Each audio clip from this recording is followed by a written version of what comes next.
Ne yapıyorsun? İyi. Şey diyecektim ben sana. Yolda gelirken bir kuş gördüm. Çok güzel bir kuştu. Çok değişikti var ya, aşırı yani. Aynen. Tüyleri falan böyle hem yeşil hem pembeydi.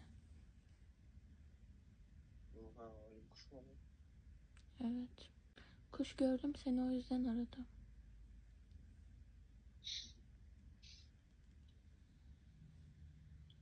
İyi yaptın çok. Nerede gördün tam? Kemerden çıkarken. Hem böyle tüyleri yoluk gibiydi yani. Pembe pembe. Allah Allah. Evet. Ona haber vermek için aramıştım. Olabilir, olabilir.